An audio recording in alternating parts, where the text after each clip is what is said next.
Hello everyone, my name is Parth, welcome back to my YouTube channel. तो environmental management इसका rapid PYQ series देखेंगे। सारे important topics with 2019 से लेकर 2025 के सारे पीवाईक्यूज हम सॉल्व करने वाले हैं। चैप्टर का 7 मार्क का वेटेज है, वेरी वेरी इंपॉर्टेंट चैप्टर।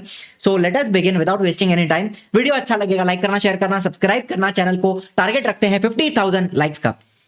देखो, सबसे पहले तो ये एक चार्ट यहां पे आपको बता रहा हूं इकोसिस्टम का, ये भी इंपॉर्टेंट है। इसके ऊपर क्या क्वेश्चन आता है वो भी हम आगे जाके देखने वाले हैं, ठीक है। बताओ, इकोसिस्टम में एबायोटिक कंपोनेंट होते हैं और बायोटिक कंपोनेंट होते हैं। एबायोटिक कौन है? एबायोटिक मतलब नॉन लिविंग, और बायोटिक का मतलब है लिविंग कंपोनेंट्स, ठीक है। अच्छा, फिर यहां पे एक चीज आपको दिख रही है, फिजिकल फैक्टर। फिजिकल फैक्टर मतलब ऐसा कोई भी फैक्टर जिसको आप महसूस कर सकते हो, जैसे हवा को आप महसूस कर सकते हो, फील कर सकते हो, पानी को, वेपर को, मिनरल्स को, सॉइल को, सनलाइट को, इन चीजों को आप फील कर सकते हो, महसूस कर सकते हो, है ना। उसके सामने आता है केमिकल फैक्टर। केमिकल फैक्टर में न्यूट्रिएंट आ जाएंगे, कंपाउंड्स आ जाएंगे। एंड न्यूट्रिएंट एंड कंपाउंड भी, उसमें दो चीजें हैं। एक हो गया इनऑर्गेनिक सब्सटेंसेस। इनऑर्गेनिक मतलब जो हमें मिनरल्स से मिलता है, और ऑर्गेनिक मतलब जो हमें लिविंग ऑर्गेनिजम्स यानी कि प्लांट और एनिमल्स से मिलता है, जैसे कि प्रोटीन, कार्बोहाइड्रेट्स, फैट। तो ये ऑर्गेनिक हो गए। एक साइड समझ में आ गई। चलो दूसरी साइड यहां पे आप देख सकते हो, बायोटिक कंपोनेंट में ऑटोट्रॉफिक है तो उसके सामने हेट्रोट्रॉफिक आएगा। ऑटोट्रॉफिक में प्रोड्यूसर कौन है? ग्रीन प्लांट्स, खुद का खाना खुद बनाते हैं, फोटोसिंथेसिस करते हैं। फिर एनिमल्स कंज्यूमर हैं, डिकम्पोजर में आ जाएंगे। माइक्रोब्स भी आ गया, और माइक्रोब्स के जगह पे आपको चाहिए तो आप बैक्टीरिया कॉमा फंगाई लिखोगे तो भी चलेगा, बैक्टीरिया फंगाई भी चलेगा। फिर कंज्यूमर 3 प्रकार के हो जाएंगे, जैसे primary consumer, secondary consumer, tertiary consumer, just for example. तो ये जो चार्ट है ना, वो भरने के लिए पूछा जाता है एग्जाम में। अगर इसके ऊपर क्वेश्चन आया तो आपको खाली डब्बा दिया रहेगा, वो आपको भरना पड़ेगा। तो एक बार अच्छे से इसको देख लेना। फिजिकल के सामने केमिकल फैक्टर, केमिकल फैक्टर में न्यूट्रिएंट एंड कंपाउंड आ गए, इनऑर्गेनिक, ऑर्गेनिक, ठीक है। तो इसमें हाइड्रोजन दिख रहा है, ऑक्सीजन, नाइट्रोजन, ये सारी चीजें हमें मिनरल्स से मिलती हैं, तो ये इनऑर्गेनिक हो गई। एंड ऑर्गेनिक मतलब जो लिविंग ऑर्गेनिज्म से मिलता है, प्रोटीन, कार्बोहाइड्रेट, फैट। चलो, एनवायरमेंट क्या होती है? जो भी आपके आसपास है, जहां पे सारे ऑर्गेनिज्म रहते हैं, जैसे ट्रीज हो गए, डुक्कर हो गया, चिकन हो गया, गाय हो गया, लायन हो गया, टाइगर हो गया। आपके आसपास का जो एरिया है, सराउंडिंग, जहां पे ऑर्गेनिजम्स रहते हैं, उसको हम क्या बोलते हैं? एनवायरमेंट। इसका proper definition exam point of view से क्या लिखना है? ऑल द फिजिकल, फिजिकल मतलब एयर, वाटर, सॉइल, सनलाइट, जिसको आप महसूस कर सकते हो, फील कर सकते हो। ऑल द केमिकल मतलब जो न्यूट्रिएंट्स हैं, कार्बोहाइड्रेट्स हो गया, फैट्स हो गया, प्रोटीन्स हो गया, ये सब कुछ आ गया। इनऑर्गेनिक भी आ गया उसमें, ठीक है। फिर बायोलॉजिकल फैक्टर मतलब सारे living organisms, physical, chemical, biological factors that affect the living organisms, they are collectively called as environment. सारे physical, chemical and biological factor जो लिविंग ऑर्गेनिज्म को अफेक्ट करते हैं, उनको एक साथ एनवायरमेंट कहा जाता है। हमारे आसपास जो भी है वो सब अपना एनवायरमेंट है, ठीक है। 2 प्रकार का एनवायरमेंट हो सकता है, नेचुरल हो सकता है और आर्टिफिशियल हो सकता है। नेचुरल मतलब फॉरेस्ट हो गया, जो नेचर में है, नेचुरल है, खुद से है, पहले से है। ओशन हो गए, डेजर्ट हो गए, ग्रासलैंड्स हो गए, माउंटेन्स हो गए, ठीक है। एंड आर्टिफिशियल मतलब मैनमेड हो गया, ये सब कुछ मैन मेड एनवायरनमेंट में cities, towns, village, road, building, infrastructure, agricultural land जहां पे खेती करते हैं, एंड बाकी ह्यूमन बिल्ड स्ट्रक्चर जो जो हमने बनाया, वो सब कुछ आ गया आर्टिफिशियल एनवायरनमेंट में, ठीक है। अब मुझे बताओ, यहां पे एक छोटी सी बात बताई है कि इंसान का existence totally impossible without the existence of nature. Nature के बिना हम भी नहीं रह सकते, एग्जिस्ट नहीं कर सकते। हेंस अपना बेसिक रेस्पॉन्सिबिलिटी है हमारा, of human being, to preserve the nature. Nature को बचा के रखो विदाउट डिस्टर्बिंग इट्स बैलेंस। उसको खराब मत करो, उसके बैलेंस को, संतुलन को मत बिगाड़िए नेचर के, ठीक है। अच्छा, ऐसा बोला जाता है, it is said that we have got this earth planet on lease. ये हमें, हमारी जो धरती है, अर्थ, ये हमें भाड़े पे मिला है। लीज मतलब क्या? भाड़े पे दिया हुआ है। फ्रॉम फ्यूचर जनरेशंस मतलब हमारे आगे जो जनरेशन आएंगी, उनसे हमने ये अर्थ भाड़े पे लिया है। हमारे बाप का माल नहीं है, एंसेस्ट्रल प्रॉपर्टी नहीं है जो हमें हमारे पूर्वज से मिली है, बाप दादा का जागीर नहीं है, भाड़े पे लिया है फ्रॉम द फ्यूचर जनरेशंस। तो हमें क्या करना है? इसको बचा के रखना है। Hence we should not forget to conserve it for ourselves and for the future generation. हमारे लिए भी बचाओ, आगे आने वाले जनरेशन के लिए भी बचा के रखो, सब अपना खत्म करके निकल मत जाओ। Are you understanding? अभी ये एग्जाम में पीवाईक्यू भी पूछा हुआ है ये। Explain the statement, we have got this earth planet on lease from future generation and not as an ancestral property from ancestor. इसका एक्सप्लेनेशन आपको करना है, तो ये एक्सप्लेनेशन रहेगा, ठीक है। हमारी रिस्पॉन्सिबिलिटी है टू प्रिजर्व, प्रिजर्व मतलब एकदम बचा के रखना, ठीक है, बिल्कुल भी खराब ना करना। एंड कंजर्व का मतलब है कि संभाल के इस्तेमाल करना, ठीक है। प्रिजर्व और कंजर्व एकदम सेम सेम दिखते हैं, लेकिन प्रिजर्व मतलब बिल्कुल भी छुओ मत, बिल्कुल भी उसको खराब मत करो। एंड कंजर्व का मतलब है कि आराम आराम से इस्तेमाल करो, संभाल संभाल के इस्तेमाल करो, ठीक है। And protect the nature so that next generation will get conducive climate, conducive मतलब अच्छा climate, and their life may not be in trouble, उनका जिंदगी खराब ना हो।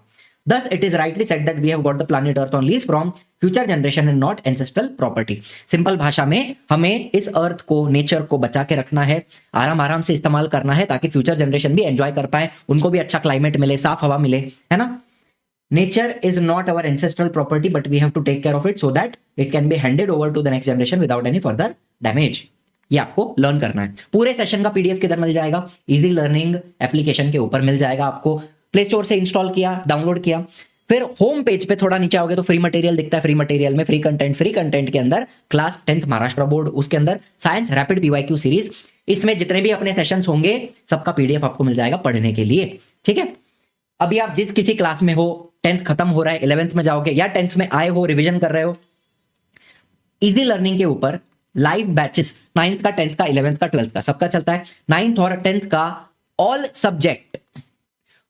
Subjects English and semi English medium का लिया जाता है। 11th और 12th का महाराष्ट्र बोर्ड का, एमएच बोर्ड का साइंस रहेगा और एमएचटी सीटी, इसके ऊपर अपना फोकस रहता है। इस साल का अपना रिजल्ट है 2025 का, 2025 का। 2 बच्चे हैं जिन्होंने 100% लाया है, गुंजन और वेंकटेश। 127 बच्चे हैं जिन्होंने 90% से ज्यादा लाया है। 31 स्टूडेंट्स हैं जिन्होंने फर्स्ट रैंक लाया है उनके स्कूल में। बढ़िया रिजल्ट है। एंड ऐसे बहुत सारे बच्चे हैं जिन्होंने बहुत अच्छा परफॉर्म किया है। बैच के अंदर कोई भी बैच हो, 9th का हो, 10th का हो, 11th का हो, 12th का हो, सब में आपको इंटरैक्टिव क्लास मिल जाएगा। लाइव लेक्चर रहेगा, डाउट क्लियरिंग लेक्चर के अंदर हो जाती है टीचर के साथ बात करके। टेस्ट सीरीज में एमसीक्यू सब्जेक्टिव दोनों मिलता है। पर्सनल मेंटरशिप में एक स्पेशल नंबर आपको दिया जाता है जिससे आप किसी भी टीचर को कॉल कर सकते हो, अपना डाउट क्लियर कर सकते हो। अपने पढ़ने में कोई दिक्कत आती है तो मुझसे आप बात करके अपना डाउट क्लियर कर सकते हो। एक्सेस ऑफ अपकमिंग बैच, आपने एक बार 10th का बैच लिया, ज्वाइन कर लिया, उसके बाद कोई भी दूसरा बैच आता है 10th से रिलेटेड, क्रैश कोर्स आता है, लैंग्वेज का कुछ आता है, तो वो सारे बैचेस आपको साथ में मिल जाते हैं, फ्री मिल जाते हैं, अलग से लेने की किसी जरूरत नहीं पड़ती, ठीक है। और खजाना में आपको रिकॉर्डिंग्स मिल जाएंगे। 1 साल पहले के जो लेक्चर्स हैं, फुल सिलेबस के सारे लेक्चर्स, उसकी रिकॉर्डिंग हो गई। टेस्ट नोट्स, इंपॉर्टेंट मटेरियल जो टीचर ने दिया है, वो सारी चीजें आपको यहाँ पे मिल जाती हैं। एंड लाइव रिवीजन एग्जाम के पहले रहेगा। जूम सेशन कंडक्ट होता है जहां पे लाइव हम बच्चों के साथ बात करके डाउट क्लियरिंग करेंगे, रिवीजन करेंगे एग्जाम के 1 दिन पहले, ठीक है। तो बैच के रिगार्डिंग कोई भी इंक्वायरी करनी है, कोई भी पढ़ने में दिक्कत आती है तो एजुकेशनल काउंसलर से जरूर बात करें, ये दोनों नंबर के ऊपर। चलिए, नाउ कौन से फैक्टर हैं जो एनवायरमेंट को अफेक्ट करते हैं? 2 प्रकार के फैक्टर हो गए, एक हो गया नेचुरल फैक्टर और एक हो गया मैनमेड फैक्टर। इसके एग्जाम्पल्स पूछते हैं, ठीक है। तो 2-2, 3-3 एग्जांपल याद रखना है। Natural factor, manmade factor. Natural में क्या क्या आ गया? अर्थक्वेक आ गया। मुझे बताओ क्या इसकी वजह से एनवायरमेंट डैमेज होता है? होता है। अफेक्ट होता है। फ्लड हो गया, सुनामी हो गया, वोल्केनो हो गया, फॉरेस्ट फायर हो गया, ये सारे आपके नेचुरल फैक्टर हो गए, एक तरीके से नेचुरल डिजास्टर हो गए जो हमारे एनवायरमेंट को अफेक्ट करते हैं। फिर मैनमेड की बात करें तो डिफॉरेस्टेशन, जंगल काटना, मछलियां पकड़ना, बहुत ज्यादा मछली पकड़ने से भी एक्वेटिक इकोसिस्टम अफेक्ट होती है। शिकार करना फालतू में, पोचिंग मतलब क्या? एनिमल्स को मारा जाता है उनके बॉडी पार्ट्स के लिए, जैसे इस राइनो जो है इसको मारा जा रहा है उसके हॉर्न के लिए, ठीक है। हाथी को मारा जाता है उसके दांत के लिए।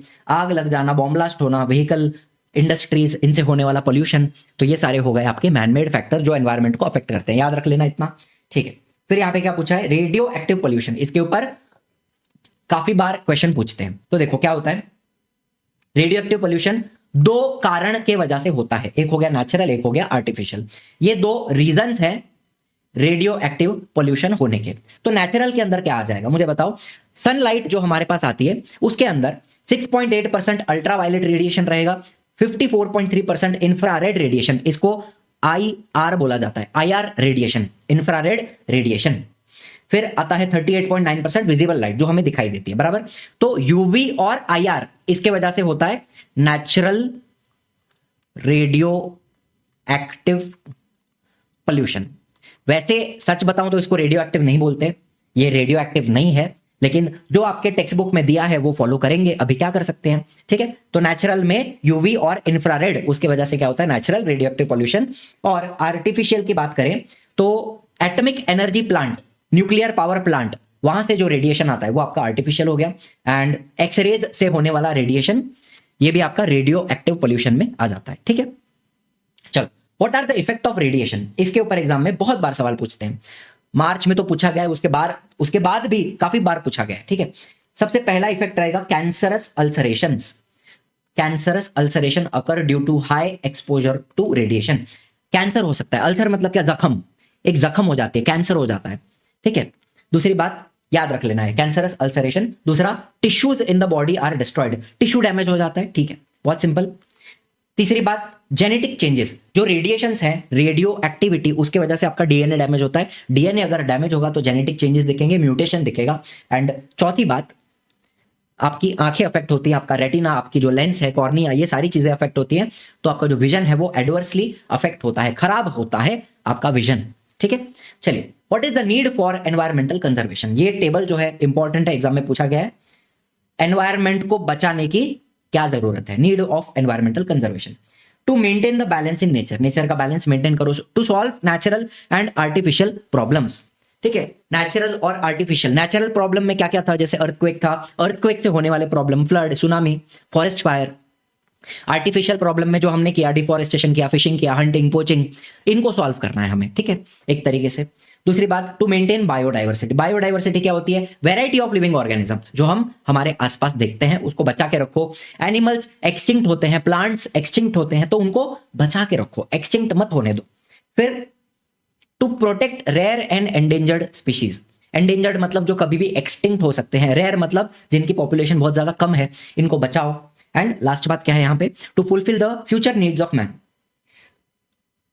अभी हम अगर संभाल के इस्तेमाल करेंगे नेचर का, तो हम फ्यूचर जनरेशन के लिए बचा सकते हैं, ठीक है। तो fulfil the future needs of man. And last यहां पे क्या दिया हुआ है, to minimise air pollution for healthy life.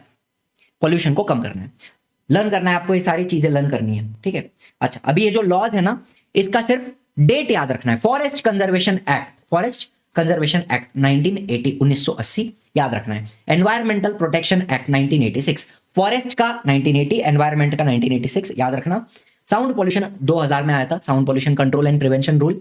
फिर बायोमेडिकल वेस्ट, बायोमेडिकल वेस्ट मतलब क्या, जो हॉस्पिटल से आता है ना, जैसे कॉटन हो गया, सिरिंज हो गया, ब्लड हो गया, कुछ ऑर्गन हो गया, ठीक है, ये सारी चीजें जो हॉस्पिटल से आती है उसको बायोमेडिकल वेस्ट बोलते हैं। उसका मैनेजमेंट का रूल आया था 1998।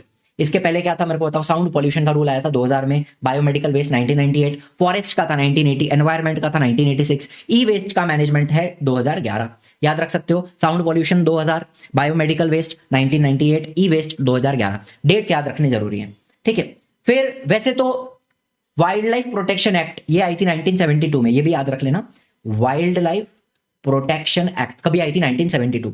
उसमें अलग अलग क्लॉजेज हैं, लेकिन ये क्लॉजेज मुझे नहीं लगता पूछे जाएंगे, आपको चाहिए तो एक बार सिर्फ समझ लो। यहां पे क्लॉज 49A, क्लॉज मतलब क्या, रूल, रूल 49A क्या बोलता है, ट्रेडिंग, बेचना, खरीदना of rare animals it is completely banned, ठीक है, कंप्लीटली बैंड है, इलीगल है, आपको पकड़ा तो जेल हो सकती है, जुर्माना भरना पड़ सकता है। क्लॉज 49B, रूल 49B क्या बोलता है, यूज ऑफ आर्टिकल्स, आर्टिकल मतलब वस्तु, प्रिपेयर्ड फ्रॉम स्किन और organs of wild animal it is also band. जैसे ये टाइगर के स्किन का आपको कारपेट दिख रहा है, ऐसी सारी चीजों का इस्तेमाल करना, एनिमल से बनी हुई चीजों का इस्तेमाल करना बैंड है, ठीक है। अच्छा, वो भी लेदर के तो बेल्ट आते हैं ना, लेदर के वॉलेट्स आते हैं, पर्सेज आती हैं, तो वो सारी चीजें अलाउड हैं, लेकिन एकदम जो एंडेंजर्ड एनिमल्स हैं या रेयर एनिमल्स हैं, उनके स्किन या ऑर्गन से कुछ भी बनाया हुआ है उसका इस्तेमाल करना बैन है। जैसे हाथी का दांत हो गया, राइनो का हॉर्न हो गया, टाइगर का स्किन हो गया, क्रोकोडाइल का स्किन हो गया, टॉर्टोइस का शेल हो गया, ऐसी चीजें रेयर और एंडेंजर्ड एनिमल्स, उनके स्किन या ऑर्गन से बना हुआ उसको यूज नहीं करना है, ठीक है, ये समझ के लेना। बाकी लेदर का बेल्ट वगैरह तो आता ही है। चलो, क्लॉज 49C क्या बोलता है, disclosure of the stock of artifact made from rare wild animal is compulsory. अगर आपके घर पे कुछ ऐसा है जो आपका पुश्तैनी है, आपके दादा ने आपको दिया है, परदादा से आपको आया हुआ है, तो उसका गवर्नमेंट को नोटिफिकेशन देना कि मेरे पास ये सारी चीजें पहले से पड़ी हुई हैं, अभी नहीं लिया मैंने, पहले से हैं, तो ये बताना गवर्नमेंट को जरूरी है। ये 3 क्लॉज हो गया। बड़ी स्टोरी छोटे आदमी की, big story of small man. तो इनका नाम क्या है? Jadav Molai Payeng. He is a highly capable person, बहुत ही ज्यादा केपेबल पर्सन है। इन्होंने क्या किया था? He was born in Assam in a nomadic tribe। nomadic मतलब क्या? थोड़ी आदिवासी टाइप की ट्राइब होती है ना, उसको nomadic ट्राइब बोलते हैं। असम में इनका जन्म हुआ था 1963 में। He was working as a forest worker since the age of 16 years। 16 साल से वो फॉरेस्ट में काम करते थे as a forest worker.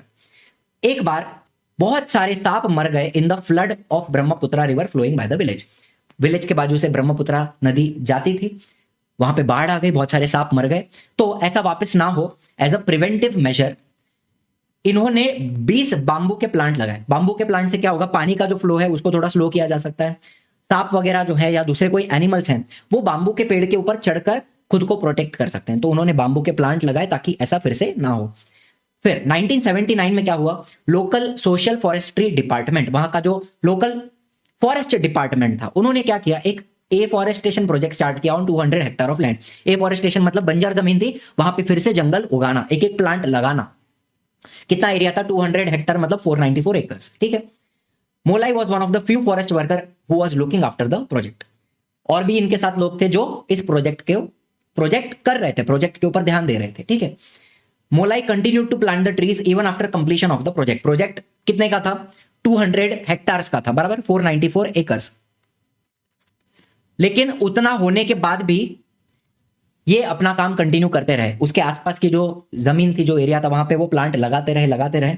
As a result of his continuous work of planting and caring for the trees, the barren area witnessed the forest cover over 1360 एकड़। Initially 494 एकड़ का प्लान था, लेकिन उन्होंने अकेले झाड़ लगाते 1360 एकड़ की पूरी बंजर जमीन एक फॉरेस्ट में कन्वर्ट कर दी। This jungle in Kokilamukh of Jorhat district of Assam. ठीक है, कोकिलामुख नाम की जगह है, वहां पे ये जंगल है। It is the result of hard work for 30 साल की मेहनत का वो नतीजा है, रिजल्ट है, फल है। एंड इनको पद्मश्री अवार्ड दिया गया था फॉर हिज अनपैरेलल्ड वर्क। ठीक है, चलिए। Now it is well known as Molai jungle. Many people come together. इससे हमें क्या सीख मिलती है? बहुत सारे लोग आते हैं जंगल काटने के लिए, पेड़ काटने के लिए, लेकिन अगर एक आदमी चाहे तो वो पूरा एक नया जंगल खड़ा कर सकता है अकेले। ठीक है, ये हमें सीख मिलती है। फिर बायोडाइवर्सिटी का क्या मतलब है? बायो मतलब लिविंग ऑर्गेनिज्म, डाइवर्सिटी मतलब वैरायटी। तो हमारे आसपास हम इतने सारे प्लांट एनिमल के स्पीशीज देखते हैं, प्रजातियां देखते हैं, वैरायटी देखते हैं, इसी को बायोडाइवर्सिटी कहा जाता है। हमारा जो लिविंग वर्ल्ड है it is richly diverse. Richly diverse मतलब बहुत वैरायटी है।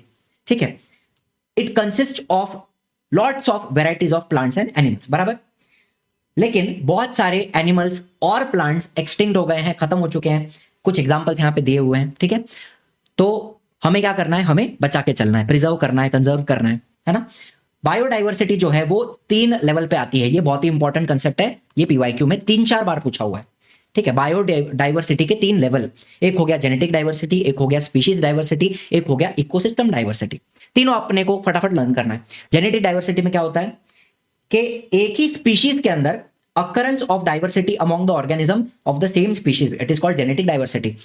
इतने सारे अलग अलग प्रकार के कुत्ते होते हैं, सारे कुत्ते ही हैं, सेम स्पीशीज के हैं, लेकिन वैरायटी दिख रही है, उसमें अलग अलग ब्रीड्स होती हैं। इंसान की बात कर लो तो यूरोपियंस अलग हैं, ऑस्ट्रेलियंस अलग दिख रहे हैं, फिर साउथ अमेरिकन अलग दिख रहे हैं, अफ्रीकन अलग है, इंडियन अलग है, जापानीज अलग है, एशियन अलग है। तो इसमें भी वैरायटी है। सारे इंसान है लेकिन वैरायटी है। मैंगो की बात करें, हापुस आंबा, तोतापुरी, राजापुरी, केसर, लंगड़ा, इतनी सारी वैरायटी आंबे में मिलती है तुमको। स्पीशीज सेम है लेकिन उसके अंदर अलग अलग वैरायटी दिखती है, इसको क्या बोलते हैं? Genetic diversity. ठीक है, इसका क्या फायदा है? Possibility of wiping out the species arise if there is decrease in the diversity within the species. एक सिंपल एग्जांपल बताता हूं। मान लो ये पॉपुलेशन 1 है और इसमें 4 वैरायटी के लोग हैं, पिंक वाले, पर्पल वाले, पर्पल है क्या है जो भी है, पर्पल ही है ना, फिर ब्लू वाले और ब्लैक वाले, 4 अलग पॉपुलेशंस हैं। मान लो एक बीमारी आई और उस बीमारी में ये बच गए, ये बच गए, ये बच गए, लेकिन जो ब्लैक वाले थे वो मर गए। वो लोग बीमारी को सरवाइव नहीं कर पाए। तो मुझे बताओ, यहां पे वैरायटी थी इसलिए ये स्पीशीज सरवाइव करेगी। यहां पे जो वैरायटी थी, पिंक वाले, पर्पल वाले, ये लोग बच गए ना, तो ये स्पीशीज क्या करेगी? सरवाइव कर जाएगी। लेकिन अगर वैरायटी नहीं होती, अगर वैरायटी नहीं होती, सिर्फ ब्लैक वाले ही होते सारे के सारे, और अगर वो बीमारी आती तो सारे के सारे खत्म हो जाते, स्पीशीज खत्म हो जाती। Are you understanding? The possibility of wiping out the species अगर स्पीशीज खत्म हो सकती है अगर वैरायटी ना हो, तो वैरायटी होना जरूरी है स्पीशीज के अंदर। दूसरी बात, स्पीशीज डाइवर्सिटी, इसका क्या मतलब है, हमारे आसपास innumerable species of organism occur in the nature. करोड़ों स्पीशीज हैं, प्लांट्स की भी हैं, एनिमल्स की भी हैं, अलग अलग प्रजातियां हैं, है ना। कुत्ता है, बिल्ली है, गाय है, घोड़ा है, गधेड़ा है, इंसान है, बैल है, डुक्कर है कि नहीं है। इतनी सारी स्पीशीज में डाइवर्सिटी हमें दिखाई देती है, इसको बोलते हैं स्पीशीज डाइवर्सिटी। ठीक है, इतनी सी बात है। चलो फिर बात करेंगे इकोसिस्टम डाइवर्सिटी।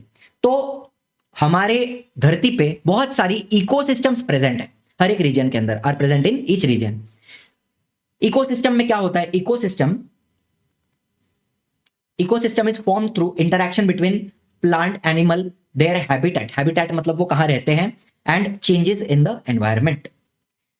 बेसिकली इकोसिस्टम क्या होती है, बायोटिक एंड एबायोटिक फैक्टर्स, उनके बीच में होने वाले इंटरैक्शंस।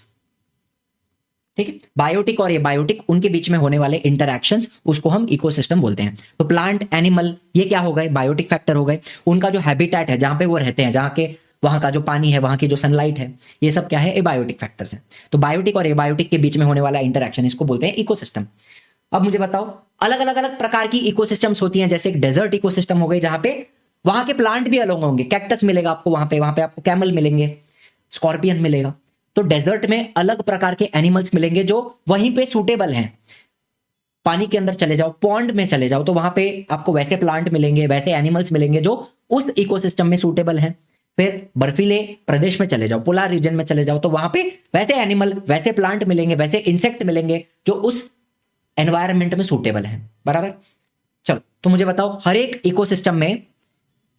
इकोसिस्टम के अपने कैरेक्टर्स होते हैं, उनके अपने अपने अलग एनिमल्स, अपने अलग plants, microbes and abiotic factor होते हैं। हर एक इकोसिस्टम के प्लांट, एनिमल, वहां के बैक्टीरिया, वहां का जो फंगस है और वहां के जो बाकी एबायोटिक फैक्टर्स हैं, ये अलग अलग होते हैं। ये बात अपने को याद रखनी है। इसी को क्या बोला जाता है, इसी को बोला जाता है इकोसिस्टम डाइवर्सिटी, के अलग अलग प्रकार की इकोसिस्टम्स प्रेजेंट है। इकोसिस्टम डाइवर्सिटी, अलग अलग प्रकार की इकोसिस्टम है और हर एक इकोसिस्टम के अंदर के प्लांट, उनके एनिमल, माइक्रोब्स, एबायोटिक फैक्टर अलग होते हैं। ठीक है, चलिए, how can we conserve biodiversity, को कैसे बचा सकते हैं, फटाफट समझ लो मेरे साथ। चलो, सबसे पहला पॉइंट क्या है, protecting the rare species of organism. Rare मतलब क्या, जिनकी पॉपुलेशन कम है उनको प्रोटेक्ट कीजिए। इसके बाद क्या कर सकते हैं आप, establishing national park and sanctuary, जहां पे एनिमल्स को प्रोटेक्ट किया जाएगा, सिंपल। ठीक है, declaring some region as bio reserve. Bio reserve भी ऐसा ही एरिया होता है जहां पे एनिमल्स को, प्लांट्स को प्रोटेक्ट किया जाता है, कंजर्व किया जाता है, प्रिजर्व किया जाता है। फर्क क्या है, सैंक्चुरी, नेशनल पार्क छोटे होते हैं, बायो रिजर्व बहुत बड़ा एरिया होता है। ये एक बेसिक फर्क है दोनों के बीच में। ठीक है, फिर project for conservation of special species, जैसे लायन हो गया या टाइगर हो गए, और भी एनिमल्स हैं, इनको बचाने के लिए अलग अलग प्रोजेक्ट्स गवर्नमेंट रन करती है। ठीक है, conserving all the plants and animals, उनको बचा बचा के इस्तेमाल करो। कंजर्व करना मतलब बचा बचा के रखना। ठीक है, प्रिजर्व और कंजर्व थोड़ा फर्क है। ऑब्जर्विंग द रूल्स, जो भी गवर्नमेंट ने रूल्स दिए हैं कि हंटिंग नहीं करना है, पोचिंग नहीं करना है, वो रूल्स हमें फॉलो करने हैं। ठीक है, जंगल नहीं काटने हैं। And maintaining record of traditional knowledge, मतलब इंडिया में आयुर्वेदा का बहुत ही पुराना ट्रेडिशनल नॉलेज है, उसको मेंटेन करना हमारे लिए जरूरी है। ठीक है, तो ये पॉइंट्स आपको याद रखने हैं। सेक्रेड ग्रोव्स क्या होते हैं, ये होते हैं स्पेशल फॉरेस्ट जो भगवान के नाम पे बचाए गए हैं। वहां के जो लोग होते हैं फॉरेस्ट के अंदर के या गांव के, वही उस फॉरेस्ट को प्रोटेक्ट करते हैं और उसकी पूजा करते हैं। The forest conserve in the name of God and considered to be sacred, मतलब पवित्र, इनको सेक्रेड ग्रोव कहा जाता है। ठीक है, ऐसा मानते हैं कि वहां भगवान का वास है, भगवान रहते हैं उस जंगल के अंदर, ऐसा मानते हैं। These are the sanctuaries conserved by the society. Sanctuary मतलब क्या, सेफ एरिया, वहां के एनिमल्स, वहां के प्लांट सारे सेफ हैं, उनको हार्म नहीं किया जाएगा। ठीक है, तो गवर्नमेंट का जो फॉरेस्ट डिपार्टमेंट होता है वो इसको प्रोटेक्ट नहीं कर रहा है, वहां की जो सोसाइटी, वहां के जो लोग हैं वही इसको प्रोटेक्ट करते हैं। ठीक है, it has been conserved in the name of God, it has very special protection. बराबर है। These clusters of thick forest are present not only in Western Ghat of India but all over the country. तो ये सिर्फ ऐसे जो जंगल हैं, sacred groves, वो सिर्फ वेस्टर्न घाट में नहीं, हमारे पूरे देश में प्रेजेंट है, सब जगह पे। 13,000 से ज्यादा सेक्रेड ग्रोव्स हमारे देश के अंदर प्रेजेंट है। ठीक है, अभी ये सिंबल्स लर्न कर लेना, ये पूरे सेशन का पीडीएफ तो आपको मिल जाएगा। कचरा डस्टबिन में डालिए, ग्रीन एनर्जी का इस्तेमाल कीजिए, इलेक्ट्रिसिटी को सेव कीजिए, इको फ्रेंडली ट्रांसपोर्ट, पेट्रोल बचाइए, डीजल बचाइए, पानी बचाइए, रिसाइकल कीजिए, रीयूज कीजिए, पानी बचाइए, सोलर एनर्जी या फिर रिन्यूएबल एनर्जी का इस्तेमाल कीजिए, फॉसिल फ्यूल का कंजम्पशन कम कीजिए। ये आपको याद करना है। अब यहां per your role in environment, सिर्फ ये नाम याद रखो। कंजर्वेशन का क्या मतलब है, मतलब छोड़ो, टेबल ऐसा एग्जाम में पूछ सकते हैं और उसमें सिर्फ आपको ये नाम लिखना है, conservation, control, production, awareness, prevention, preservation. इतने नाम आपको सिर्फ पूछेंगे, उसके अंदर का माल मटेरियल नहीं पूछने वाले, अंदर अंदर का नहीं पूछेंगे, सिर्फ ऊपर का। कंजर्वेशन याद कर लो, conservation, control, production, awareness, preservation, prevention. हो गया, इतना याद रख लेना। अब 3 endangered heritage places of the country, ये भी सुपर इंपॉर्टेंट है, ठीक है, सुपर इंपॉर्टेंट, बहुत बार पूछा जाता है। देखो, एक हो गया तुम्हारा वेस्टर्न घाट। ये वेस्टर्न घाट कहां कहां पर है? गुजरात में, महाराष्ट्र में, गोवा, कर्नाटका, तमिलनाडु, केरला, ये 6 स्टेट्स में वेस्टर्न घाट्स है। And it is endangered. Endangered मतलब क्या? हम उसको डैमेज कर रहे हैं due to mining industry and search for natural gas. Mining मतलब क्या? मिनरल्स निकालने के लिए खोदकाम किया जाता है, खदान बनाते, कोयले की खदान होती है या जो भी ओर्स वगैरह निकालते हैं उसके लिए खुदाई करनी पड़ती है, तो उसके वजह से जंगल काटना पड़ता है। नेचुरल गैस को ढूंढने के लिए भी खड्डा करना पड़ेगा, जंगल काटना पड़ेगा। तो इन चीजों के वजह से वेस्टर्न घाट्स एंडेंजर्ड हैं, वहां के जंगल कट रहे हैं। Habitats of Asiatic lion and wild bison, bison मतलब भैंसा, इन दोनों का रहने का जगह habitat, habitat of lion, Asiatic lion and wild bison of this region are under threat. उनका जो रहने का जगह है, जंगल है, वो काटा जा रहा है माइनिंग इंडस्ट्री और सर्च फॉर नेचुरल गैस उसके लिए, ठीक है। तो वेस्टर्न घाट हो गया एक, पॉइंट नंबर 1। पॉइंट नंबर 2, मानस नेशनल पार्क, ये किधर है? असम में है। याद रखेंगे, मानस नेशनल पार्क असम में है। Under threat due to dams and indiscriminate use of water. तो डैम बना देने से क्या होता है? नदी का जो बहाव है, नदी का फ्लो है, वो रुक जाता है, तो पानी नहीं पहुंच पाता, तो काफी सारे एरियाज हैं, वहां का जो जंगल है या वहां की जो घास है वो सूख जाती है, ठीक है। तो डैम्स और इनडिस्क्रिमिनेट मतलब बिना किसी रोक टोक के पानी का इस्तेमाल किया जा रहा है, तो एनिमल्स को और वहां की जो नेचुरल इकोसिस्टम है उसके लिए पानी नहीं मिल पाता। तो जो टाइगर है और राइनो है of that region, they are under threat. Are you understanding? तीसरा, point number 3, Sundarban national park of West Bengal. याद रखेंगे। चलो एक बात बताओ, एक हो गया वेस्टर्न घाट, वेस्टर्न घाट किधर किधर था हमने देखा? गुजरात हो गया, महाराष्ट्र, गोवा, कर्नाटका, तमिलनाडु, केरला, बराबर। वहां का एशियाटिक लायन याद रखना है, ये इंपॉर्टेंट है। एशियाटिक लायन हो गया, वाइल्ड बाइसन हो गया, they are under threat because of mining industry, search for natural gas. दूसरा हो गया मानस नेशनल पार्क, किधर है? असम, असम। वहां का टाइगर, राइनो थ्रेट में है because of dams and indiscriminate use of water. बिना किसी रोक टोक पानी का इस्तेमाल किया जा रहा है, पानी के बहाव को रोक दिया जा रहा है, तो इनको नहीं मिल पाता, इनका जो रहने का जगह है वो सूख जाता है वहां पे, ठीक है। फिर सुंदरबन हो गया नंबर 3, सुंदरबन, ये किधर है तुम्हारा? West Bengal, WB। वहां के जो टाइगर हैं वो अंडर थ्रेट है, ध्यान से सुनना। Sundarban national park is reserved for tiger, tiger के लिए रिजर्व किया गया है। However the tiger population and overall local environment is seriously challenged. वहां का जो टाइगर का पॉपुलेशन है, वहां की जो एनवायरमेंट है वो डैमेज हो रही है डैम्स के वजह से। सेम प्रॉब्लम जैसा मानस नेशनल पार्क में, वैसा इधर भी है। जंगल काटे जा रहे हैं, डिफॉरेस्टेशन, एक्सेसिव फिशिंग। तो फिशिंग के वजह से भी क्या होता है? लोकल इकोसिस्टम, जो एक्वेटिक इकोसिस्टम है वो अफेक्ट होती है। And trenches dug for the same. Trenches मतलब क्या? खड्डे किए जाते हैं, फिशिंग के लिए भी खड्डे वगैरह किए जाते हैं, उसके वजह से भी हैबिटेट डिस्ट्रॉय होता है, ठीक है। ट्रेंच मतलब खड्डे। चलो इतना याद कर लेना है। क्लासिफिकेशन ऑफ थ्रेटन्ड स्पीशीज, ये भी बहुत इंपॉर्टेंट है। देखो, एक हो गया एंडेंजर्ड, एक हो गया रेयर, एक हो गया वल्नरेबल और एक हो गया इनडिटर्मिनेट स्पीशीज। फटाफट समझ लो मेरे साथ। एंडेंजर्ड का मतलब क्या है? Either the number of this organism is declined और देयर हैबिटेट इज श्रंक। इनका नंबर मतलब क्या? पॉपुलेशन कम हो चुका है, इनकी रहने की जगह भी छोटी हो गई है, to such an extent that they can become extinct in the near future. खत्म हो सकते हैं, इनकी स्पीशीज बिल्कुल खत्म हो सकती है, एक्सटिंक्ट हो सकती है, ठीक है। इनका पॉपुलेशन कम हो चुका है, इनकी हैबिटेट भी छोटी हो गई है। श्रंक मतलब क्या? उनकी रहने की जगह छोटी हो गई है, इतनी छोटी हो गई है कि ये कभी भी खत्म हो सकते हैं, ठीक है। If conservative measures are not implemented, अगर उनको बचाया ना जाए तो खत्म हो जाएंगे।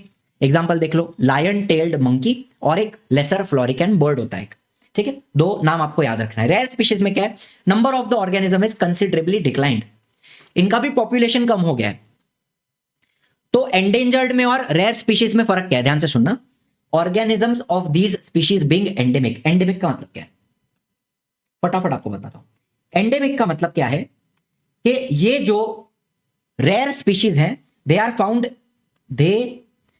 Are found only in that particular area. तो एंडेंजर्ड में और रेयर में फर्क क्या है, एंडेंजर्ड स्पीशीज आपको अलग अलग एरियाज में, अलग अलग रीजन में मिल सकते हैं, ठीक है। उनका पॉपुलेशन कम हो गया है लेकिन वो अलग अलग रीजन में मिल सकते हैं। लेकिन रेयर स्पीशीज क्या है, इनका भी पॉपुलेशन कम हो गया है लेकिन ये लोग एंडेमिक है, मतलब एक पर्टिकुलर एरिया में ही पाए जाते हैं, सब जगह पे नहीं मिलेंगे। एक एरिया है स्पेसिफिक, फॉर एग्जांपल महाराष्ट्र में कोंकण रीजन है, उधर ही कोई एनिमल मिलता है, बाकी पूरे इंडिया में नहीं मिलेगा कहीं पे, इसको एंडेमिक बोलते हैं, बराबर। They can also become extinct very very fast, तो इनको भी क्या करना है, बचाना है, इनका भी कंजर्वेशन करना है। समझ में आ गई बात, फर्क समझ में आ गया। रेयर स्पीशीज एंडेमिक होते हैं, they are found only in a particular area, बाकी ये लोग भी एक्सटिंक्ट हो सकते हैं। रेड पांडा हो गया एंड मस्क डियर, याद रखना है। एंडेंजर्ड में कौन था, lion tailed monkey, lesser florican, इधर कौन है, रेड पांडा, मस्क डियर। चलो मस्क डियर। वल्नरेबल मतलब क्या, number of these organism is extremely less and continues to decline, इनका भी पॉपुलेशन कम हो रहा है, continuous decline in their number is a worrisome reason.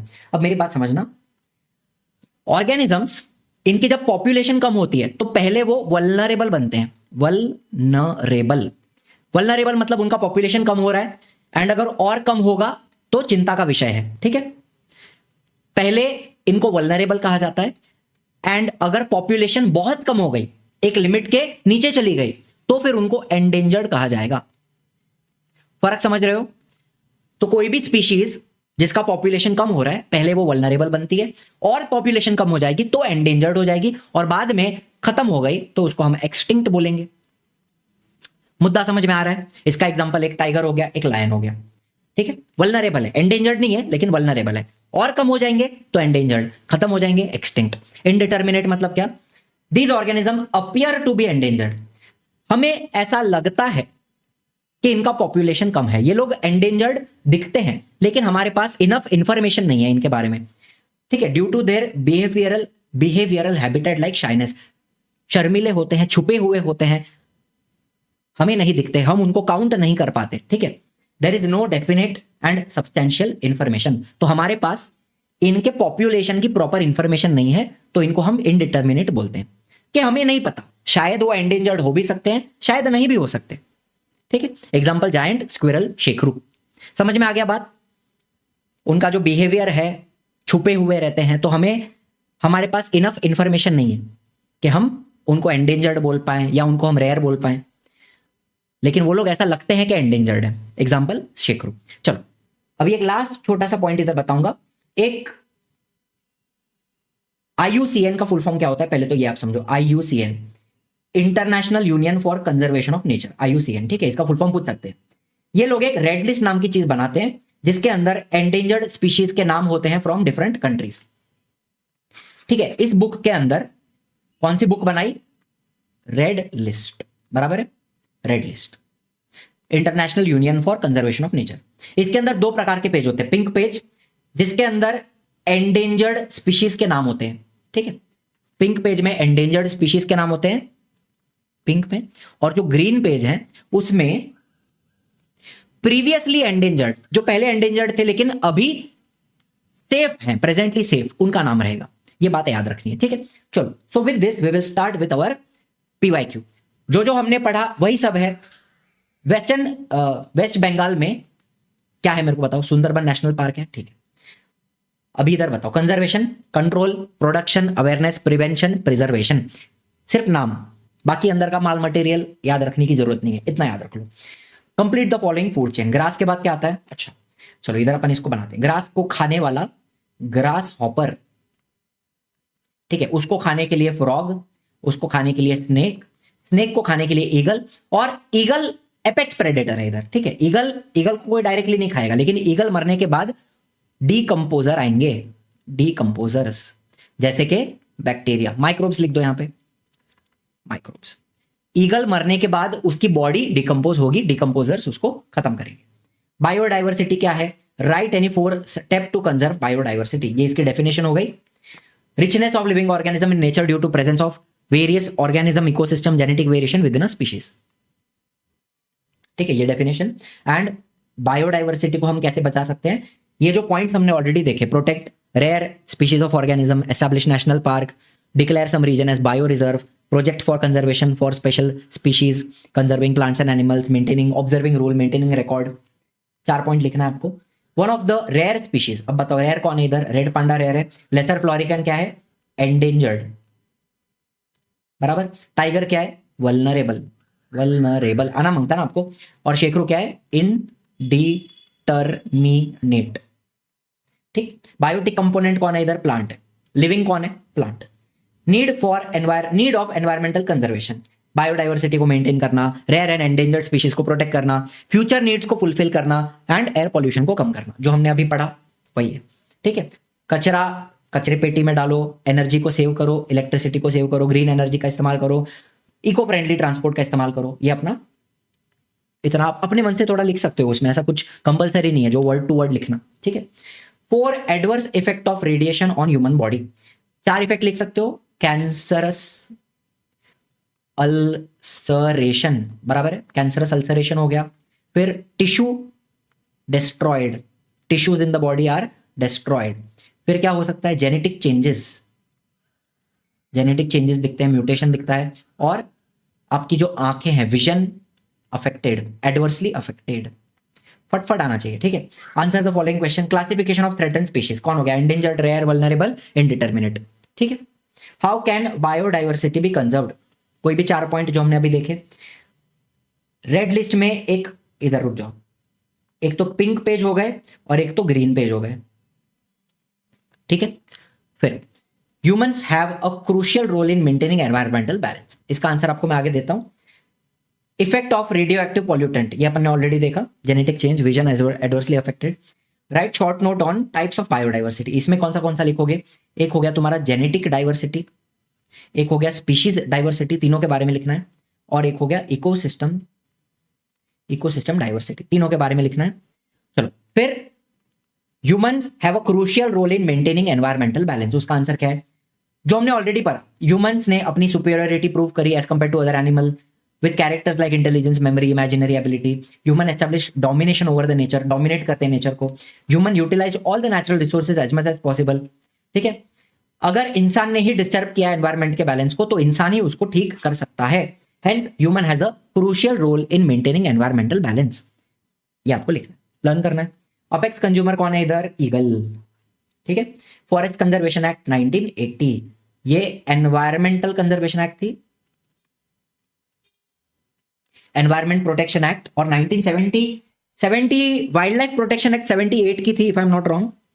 Wild life protection act 1972, तो 1970 का कुछ भी नहीं है, चुना लगा दिया आपको। 1972 वाइल्ड लाइफ प्रोटेक्शन एक्ट। ठीक है। चलो फिर right a short note on environmental conservation, इसका आंसर आपको दूंगा। The factors affecting environment, factors affecting environment में, ठीक है,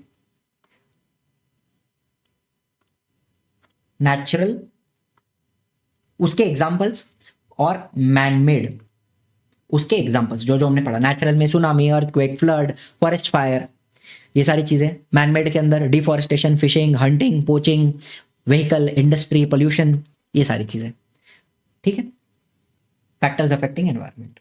फिर एनवायरमेंटल कंजर्वेशन के ऊपर, एनवायरमेंटल कंजर्वेशन का मतलब है protecting and wisely using natural resources, natural resources को बचा के इस्तेमाल करना, उसको कंजर्वेशन बोलते हैं। ठीक है।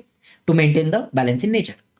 Environmental conservation requires large scale public participation to tackle the problem effectively. एक अकेला आदमी एनवायरमेंट को कंजर्व कर लेगा, बचा लेगा नहीं, सबको पार्टिसिपेट करने की जरूरत है। अवेयरनेस होनी चाहिए, पता होना चाहिए, पॉजिटिव एटीट्यूड टुवर्ड्स एनवायरमेंट होना चाहिए, must be inculcated from childhood. बचपन से ये सारी चीजें अगर सिखाई जाए तो आदमी सीखता है, समझता है, और बड़ा होने के बाद इंप्लीमेंट कर सकता है सारी चीजों को। Conservation should be made an effective public movement involving all section of society. सब लोग ने मिलकर एकजुट होकर, स्वच्छ भारत अभियान कैसा था, एवरीबडी वॉज इन्वॉल्व, उसी तरीके से एनवायरमेंट को कंजर्व करने के लिए सबको एक साथ आना पड़ेगा। All the countries develop, developing, under develop, they have accepted responsibility, made laws and plan future action for environmental protection. ठीक है, एनवायरमेंट को प्रोटेक्ट करने के लिए एक्शंस वगैरह प्लान की हुई हैं। तो ये आपका शॉर्ट नोट हो गया। व्हाट इज एनवायरमेंट, उसकी definition, two types of environment, natural, artificial.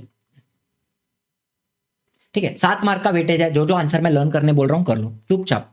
ये आपका रीयूज, रिसाइकल हो गया, सेव वाटर हो गया, ये यूज रिन्यूएबल एनर्जी हो गया, ये सेव एनर्जी, इसमें भी यूज रिन्यूएबल एनर्जी आ जाता है, और ये हो गया eco friendly transport, use bicycle, whatever. इसका एक्सप्लेनेशन आप कर सकते हो। जायंट स्क्विरल क्या है तुम्हारा, इनडिटर्मिनेट स्पीशीज है। Western Ghat Asiatic lion, Sundarban में क्या है, टाइगर है। What do we learn from story of Jadav Molai Payeng, इसका भी आंसर दे दूंगा। ये हो गया डस्टबिन का इस्तेमाल, eco friendly transport, save water. ठीक है, ये जादव मोलाई की पूरी स्टोरी जो हमने ऑलरेडी देखी, ये आप यहां से देख सकते हो। ठीक है, describe any two animals of threatened species. Describe any two animals मतलब किसी भी 2 टाइप के बारे में लिखना है। जैसे कि आपने एंडेंजर्ड के बारे में लिख दिया, एंडेंजर्ड को एक्सप्लेन कर लिया, आपने रेयर को एक्सप्लेन कर लिया, उसका एग्जाम्पल भी लिखना।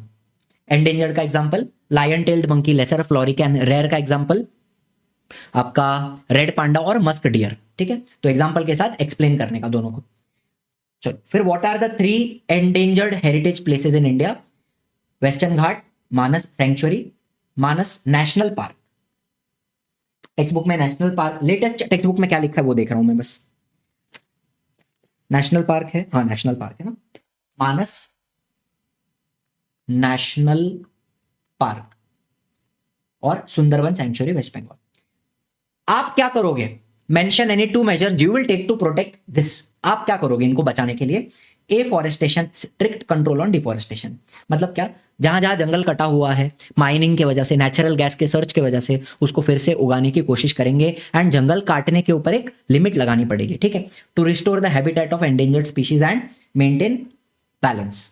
Regulation of human activities, mining, overfishing, trenching, dam construction, इन चीजों पे एक रेगुलेशन आना चाहिए, रोक टोक होनी चाहिए। इसके वजह से क्या हो रहा है, एनिमल्स की रहने की जगह जो है वो खत्म हो रही है।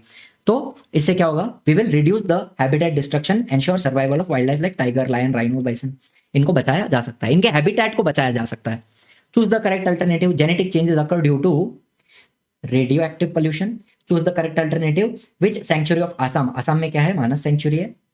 ठीक है, write a short note on sacred grove, ये अपन लिख सकते हैं। Explain 3 different level of biodiversity, genetic, species, ecosystem biodiversity. ठीक है, effects of radio active pollution देख लिया हमने। अच्छा, अभी एक लास्ट पॉइंट यहां पे, attempts at various level are performed for conserving environment, which role would you like to perform, give 2 action each. Prevention, control, production, awareness, conservation, इन सबका आपको 2-2 एक्शन लिखना है। इन सबका आपको क्या क्या करना है, 2-2 एक्शन लिखना है। एंड क्या पूछा है, which role would you like to perform, आप क्या करना चाहोगे। तो मैंने लिखा, देखो बाकी सब तो मैं ज्यादा कुछ नहीं कर सकता। I would like to play the role of spreading awareness, लोगों तक ये बात पहुंचानी कि हमारी एनवायरमेंट डैमेज हो रही है, उसको बचाओ, about the conservation of environment. By spreading awareness we can change the mindset and approach of people towards the environment. अगर मेरे बोलने से आप ज्यादा कुछ ना करो, सिर्फ रास्ते पे कचरा फेंकना भी बंद कर दो, एंड अगर घर पे हो सके तो ओला कचरा, सूखा कचरा सेपरेट करके, ओला कचरा जो है उसको आप डिकम्पोज करने के लिए मतलब डस्टबिन में डाल दो, और जो सूखा कचरा प्लास्टिक है या बॉटल्स हैं, कांच का कुछ आइटम है, उसको आप एक तरीके से रिसाइकल करो, भंगार वाले के पास दे दो, तो भी काफी डिफरेंस क्रिएट किया जा सकता है। इतना भी अगर आप करते हो तो एनवायरमेंट को हम कंजर्व कर सकते हैं।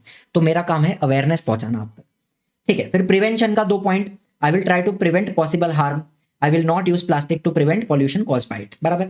Control, I will use water and other natural resources in limited required quantity. फालतू में पानी बर्बाद मत करो, जितना जरूरत का है उतना यूज करो। होली वगैरह पे आजकल ये होता है ना, सोसाइटीज में भी बोला जाता है कि पानी का इस्तेमाल हम नहीं करेंगे, सिर्फ रंगों की होली खेलेंगे, पानी का इस्तेमाल नहीं करना है, केमिकल्स का इस्तेमाल नहीं करना है। I will stop harmful activities like throwing garbage on the road और इन पब्लिक प्लेसेस, जैसे मैंने आपको बताया। प्रोडक्शन का क्या काम है, I will work for the revival of environmental factor. मतलब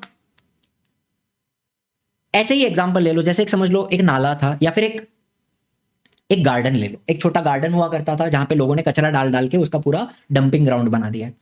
तो वहां से कोई भी उस कचरे को साफ करने के लिए रेडी नहीं है, ना गवर्नमेंट वाले आ रहे हैं, ना लोग उसको साफ कर रहे हैं और कचरा डाल रहे हैं। तो एटलीस्ट आप कुछ लोगों को इकट्ठा करके उसको साफ करके उस गार्डन को फिर से रिवाइव कर सकते हो।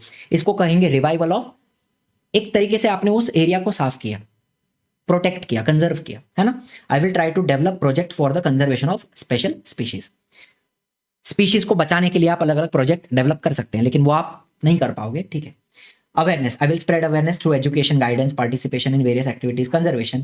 I will help in conserving the available resource. I will protect plant and animal in my locality. ठीक है, दो पॉइंट। और ये क्वेश्चन ना 2020 में पूछा है, तो मुझे नहीं लगता ये वापस आएगा ऐसा वाला सवाल। तो I am not very sure about this, but फिर भी कर लेना, दो पॉइंट आप थोड़ा लर्न कर लेना, अपने शब्दों में भी थोड़ा लिख सकते हो। फिर ये वाला चार्ट आप लिख सकते हो, ऑटोट्रॉफिक है तो इधर हेटेरोट्रॉफिक, ठीक है, इधर प्लांट है, फिर यहाँ पे एनिमल कौन है, कंज्यूमर, डिकम्पोजर में कौन आ गया, माइक्रोब्स। आप बैक्टीरिया फंगस भी लिख सकते हो, कोई बात नहीं। फिर primary consumer, secondary consumer, tertiary consumer. Meanings लिख सकते हो, reuse, recycle, save water, use renewable energy, solar energy, whatever. In food chain autotrophic plant are present at, autotrophic plant होते हैं आपके प्रोड्यूसर पे। आइडेंटिफाई, वाटर है ये, सेव वाटर हो गया, eco friendly transport, how can we conserve biodiversity, points अपन ने पढ़ा हुआ है। बस इतना ही है आपके पीवाईक्यूज के अंदर। पूरे सेशन का पीडीएफ मिल जाएगा फ्री मटेरियल में, सारे आंसर्स अच्छे से लर्न कर लेना। एज यू कैन ऑलरेडी सी कितनी सारी चीजें रिपीट होती हैं, बायोडाइवर्सिटी को कैसे बचाया जाए, बायोडाइवर्सिटी के लेवल्स कौन से होते हैं, फिर रेडियो एक्टिव पोल्यूशन के इफेक्ट्स हो गए, काफी सारी चीजें हैं जो बार बार पूछी जाती हैं, तो वो आप अच्छे से प्रिपेयर कर लेना। बैच के रिगार्डिंग कोई भी इंक्वायरी है तो एजुकेशनल काउंसलर से, पढ़ने में कोई दिक्कत है तो एजुकेशनल काउंसलर से आप बात कर सकते हैं। Thank you so much for watching, I will see you in the next one. Bye bye, जय हिंद, जय महाराष्ट्र।